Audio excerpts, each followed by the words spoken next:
Homem Caju. E aí, tudo bom? Boa tarde, tudo bem? Boa tarde. Eu tava vendo agora os russos ali, você agora... O russo lá pegando 3 graus lá, né? 2 graus. Como é que tá? Tá sentindo bem aqui? Tô bem, tô acostumado, já trabalho com o Enio Carlos, assim mesmo. Ah, você trabalha com o Enio Carlos? Trabalho no programa do Enio Carlos, Supletivo da Caçote, que é um programa de humor, e trabalho também nas ruas com as catirobas. As catirobas. Fazendo tá dando putaria. certo? Tá dando certo. O pessoal tem aplaudido você, seu trabalho? As pessoas gostam do Homem Caju porque Homem Caju também é humor, não é só funk, entendeu? É humor, Vocês certo. acham engraçado. Agora, por que Homem Caju, meu irmãozinho? Bom, eu vendia doce de caju quando eu era criança pra ajudar minha mãe financeiramente. Eu vendia Maria Maluca, a gente chamava Homem Maluco, não era? Você mostra o seu show pra gente agora? Inclusive, minha mãe é fã. Queria que mandasse um beijo pra minha mãe, a dona Raneida, lá em Pacajus. Qual é o nome dela? Raneida. Dona Raneida, um beijo pra senhora, viu? Tá certo? O papai é caju também? Não. Meu pai. Sei nem quem é meu pai, pra falar a verdade. Não, rapaz. Sou filho adotivo, só tenho uma mãe mesmo. Tá adotivo, né? Mas a mamãe? A minha mãe é tudo na minha vida, é meu pai, minha mãe. Foi ela que me ajudou, é ela que acredita no meu sonho e no objetivo. Né? Tá certo. O Homem Caju marca a presença do programa Paulo Oliveira, aqui Débora, e agora vai Caju! Chupa! Eu sou mais ousado, minha castanha dá no pé. Se liga nesse toque que eu vou mandar pra tu. De quem eu tô falando é do Homem Caju.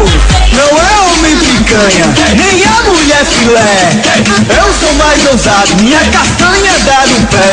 Se liga nesse toque que eu vou mandar pra tu. De quem eu tô falando é do Homem Caju.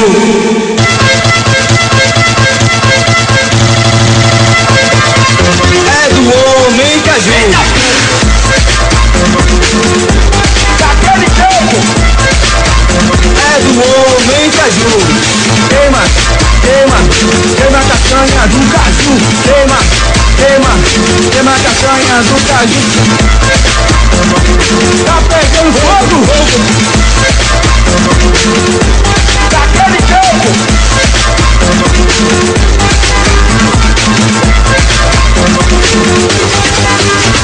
Não é homem picanha, nem a mulher filé.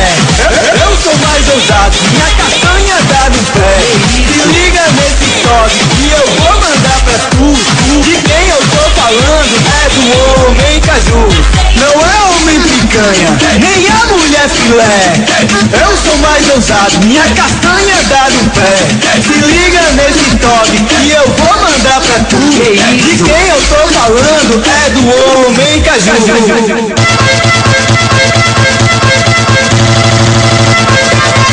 É do Homem Caju. Daquele tempo. É do Homem Caju. Queima, queima, queima a castanha do caju. Queima, queima, queima a castanha do caju. Tá pegando fogo.